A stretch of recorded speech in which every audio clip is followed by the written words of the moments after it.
जिस समय वाल्मीकि रामायण में यह प्रसंग आता है कि भगवान श्री राम ने सीता जी को वन में भेजा, सुनना जरा, ये नया प्रसंग मिलेगा आपको, सुनिए।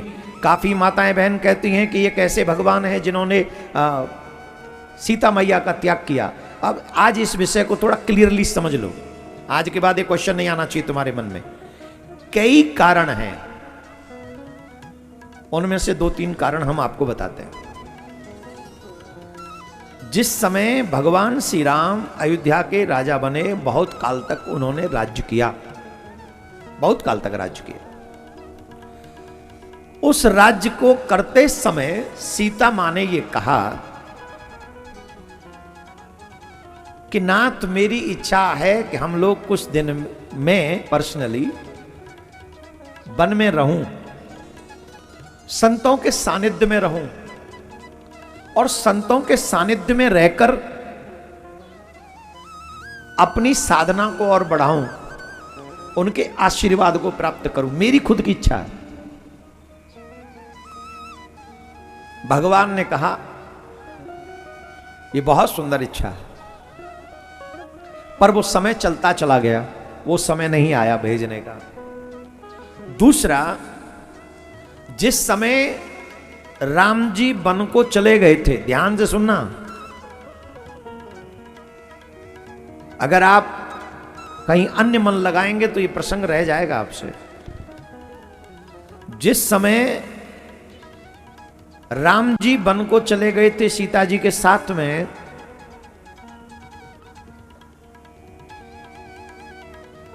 दशरथ जी को जब यह पता चला राम वापस नहीं आए, राम लौट के नहीं आए, तो दशरथ जी को अब लगा कि अब मैं जीवित रह के करूंगा क्या। तो दशरथ जी ने कहा कि मेरा जो शेष जीवन बचा है, ध्यान से सुनना, दशरथ जी ने कहा कि जिस जीवन में राम नहीं है वो जीवन, वो आयु हमारे किस काम की। तो उन्होंने संकल्प लिया कि मेरा शेष जीवन राम को लग जाए, और उन्होंने प्राण त्याग दिए। तो हम कह रहे थे युग प्रधान है तो उसमें वो सामर्थ्य थी कि आप अपनी आयु किसी को दे सकते हैं, तो दे दी।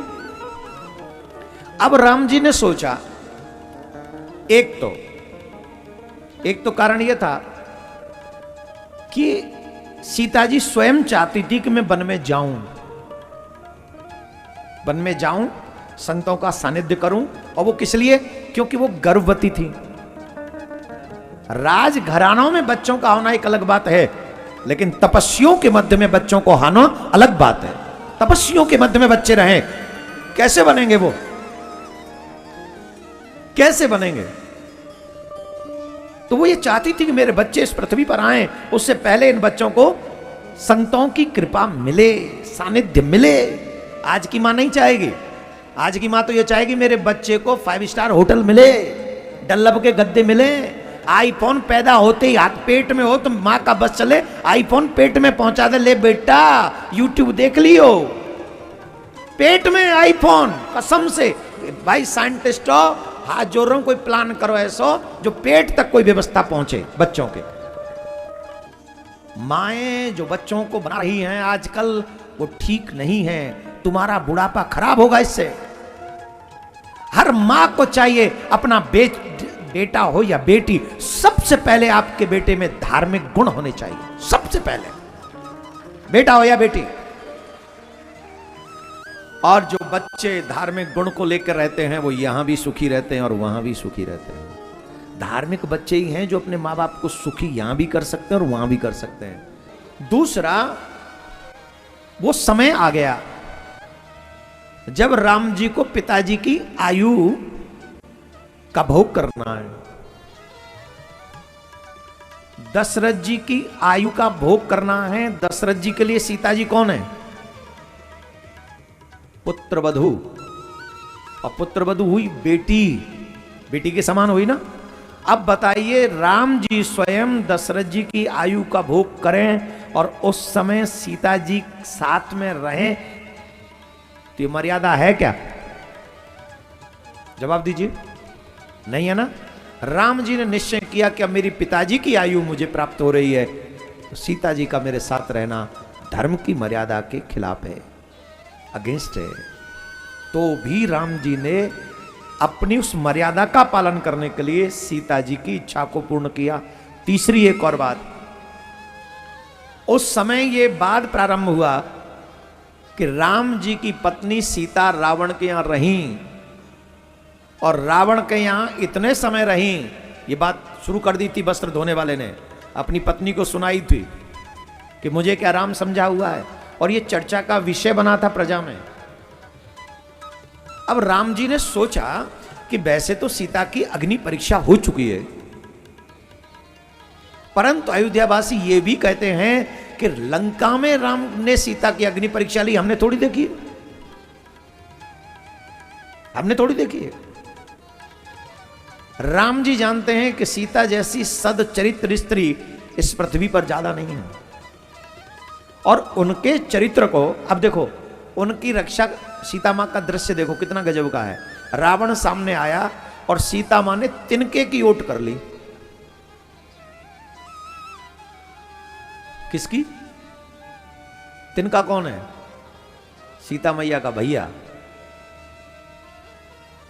तिनका कौन है? सीता मैया का भैया। बोले कैसे भैया, कैसे हो गया? सीता जी का जन्म पृथ्वी से हुआ है और तिनके का भी जन्म पृथ्वी से ही होता है। तृण धरे ओट कहत वैदेही, सुमिर अवधपति परम स्नेही। ये तिनका नहीं है, ये भाई है। और किसके सामने उठाया वो तिनका? रावण जैसे बलिष्ठ के आगे। आज ये सामर्थ्य है बहन बेटियों में? जवाब दो, आज ये सामर्थ्य है? क्यों नहीं है सामर्थ्य? क्योंकि उतना धर्मपरायण नहीं है हम। जब तक इतने धर्मपरायण नहीं होंगे, हमें यह सामर्थ्य प्राप्त नहीं होगी। और जब हम धर्मपरायण होंगे तो हमें इतनी सामर्थ्य प्राप्त हो जाएगी कि रावण के सामने हम तिनका भी उठा लेंगे तो रावण का साहस नहीं होगा कि रावण हमारी तरफ टेढ़ी नजर कर सके। राधे राधे बोलना पड़ेगा, ऐसे नहीं, जोर से बोलना पड़ेगा, और जोर से।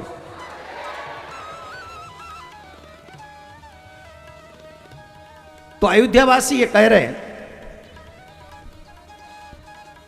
सीता जी की अग्नि परीक्षा लंका में हुई या नहीं, और राम जैसा पति हो तो अपनी पत्नी का सम्मान चाहता है। क्या चाहता है? सम्मान चाहता है। और सीता मां को जो वन भेजा वो भी सम्मान के लिए भेजा। जो अयोध्यावासी आज ये सोच रहे हैं कि अग्नि परीक्षा वहां हुई थी, अब वापस तुम्हारा सम्मान दिलाने के लिए लाके आऊंगा। और राम जी ने एक तो मर्यादा पालन करने के लिए, सीता मां के सम्मान को प्राप्त कराने के लिए उन्हीं को, तीसरा सीता मां की इच्छा को पूर्ण करने के लिए। अब बताइए यहां कहां राम ने परीक्षा ली? ये परीक्षा है। यहां अग्नि परीक्षा के भी संदर्भ में हम एक बात बता देते आपको, अभी बता देते, शायद आगे प्रसंग न मिले हमें बोलने का समय। काफी लोग कहते हैं कि राम जी ने सीता जी की अग्नि परीक्षा ली। महाराज अब वो समय नहीं जहां स्त्रियों का अग्नि परीक्षण होगा। राम जी ने भी नहीं ली अग्नि परीक्षा, तुम जानते ही नहीं हो। ये प्रसंग है उस समय का जिस समय राम जी दंडकारण्य वन में हैं, और उस समय सूर्पणखा की नाक कट गई, लक्ष्मण जी ने काट दी। सूर्पणखा की नाक काट दी। अब सूर्पणखा की जब नाक कटी तो रावण से युद्ध होना निश्चित हो गया। रावण से युद्ध होगा ही होगा, यह निश्चित हो गई बात। अब सुनो आगे, रावण से युद्ध होगा, यह बात जब निश्चित हुई तो राम जी जानते हैं कि रावण सीता का हरण करके ले ही नहीं जा सकता। कौन है सीता? वो पतिव्रता स्त्री है। अगर एक बार क्रोध से बोल दिया,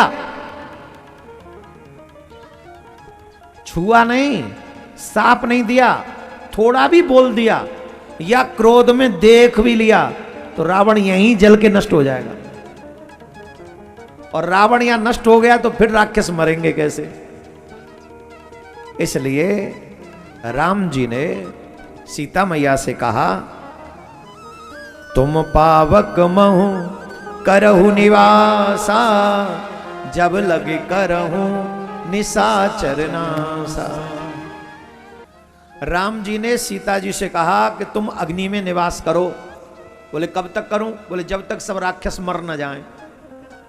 तो सीता मैया अग्नि में समा गई और अपना ही जैसा प्रतिबिंब, माने फोटो, मतलब सेम टू सेम दिखने में, तेज नहीं सिर्फ दिखने में, राम जी के समक्ष प्रस्तुत कर दिया। ये लो, अब ये सीता रहेंगी आपके साथ। मतलब असली तो गई अग्नि में और नकली रह गई राम जी के साथ। तो रावण नकली सीता जी का हरण करके लेके गया। बात समझ में आई कि नहीं? तो जब लौट के आए, जब रावण मार दिया, तो अब राम जी अयोध्या नकली सीता लेके जाएंगे क्या असली? जोर से बोलो, असली सीता कहां है? हैं? तो अग्निदेव से जब तक वापस नहीं लेंगे तो अब वापस कैसे लें? ये नाटक है भगवान का, हमारे लोगों की समझ में नहीं आता। जैसे लीला कहते हैं, ये नाटक ही तो है। लक्ष्मण को भी नहीं पता था कि सीता जी असली सीता अग्नि में है। तो राम जी ने क्या किया? राम जी ने सीता जी से कहा, सीते तुम रावण के यहां रह के आई हो, इतने दिन रावण के यहां रह के आई हो, पहले अग्नि परीक्षा दो हमको कि तुमने अपने सतीत्व की रक्षा की। हालांकि लक्ष्मण नहीं चाहते थे, हनुमान जी नहीं चाहते थे, कोई वानरी सेना नहीं चाहती थी। सब लोग कह रहे थे ऐसे तो सीता मैया मिली हैं और ये ऐसा कर रहे हैं। थोड़ी देर के लिए राम जी के प्रति उनका भाव थोड़ा डगमगाया, लेकिन कोई नहीं जानता था कि राम जी ऐसा क्यों कर रहे हैं। तो राम जी ने सीता जी को कहा, तो सीता जी ने लक्ष्मण जी से कहा, लक्ष्मण हो धर्म के नेगी, पावक प्रगट करो तुम बेगी। लक्ष्मण तुम धर्मज्ञ हो, तुरंत अग्नि प्रकट करो। लक्ष्मण जी अग्नि प्रकट करते हैं और जैसे ही सीता जी समाती हैं वैसे ही अग्निदेव प्रकट हो जाते हैं और कहते हैं, ये वही सीता हैं जो दंडकारण्य वन में आपने मुझे प्रदान करी थी। ये उतनी ही पवित्र हैं जैसे गंगा पवित्र है, जैसे जमुना पवित्र है। सती अनुसुईया जी की तरह सीता पवित्र हैं। ये आप ही की अर्धांगिनी है, आप स्वीकार करिए। तो अब ये प्रसंग सुनने के बाद बताओ, राम जी ने सीता जी की अग्नि परीक्षा ली क्या? जवाब दो। हैं? तो ये भ्रम पैदा कहां से होते हैं? क्योंकि हम राम को जानते ही नहीं है, हम राम कथा सुनते ही नहीं है। और यही कथाएं जब हमारे बच्चे नहीं सुनते हैं तो कहते भगवान कौन सा बड़ा काम किया था बताइए, सीता जी को भेज दिया था, अग्नि परीक्षा ली थी। ये सब कौन बोलते हैं? जिनको इन प्रसंगों का विषय में मालूम नहीं। मैं फिर बार बार कह रहा हूं, अपने बच्चों के साथ कथा सुनो, अगर बच्चों का और अपना हित चाहते हो तो, अकेले नहीं। तो राम जी ने जब समझा कि मेरे पिताजी की आयु आने वाली है, तो राम जी ने फिर धर्म का पालन करने के लिए सीता जी को कहा कि अब आप वन में जाइए।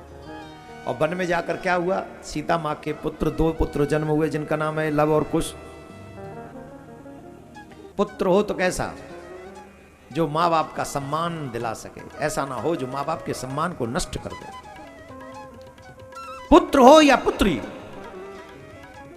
ये दोनों का दायित्व है, ये दोनों का कर्तव्य है। अपने कर्म, अपने चरित्र के द्वारा वो प्रभाव छोड़े जिससे हमारे माँ बाप का सम्मान आगे बढ़े। यही कार्य है।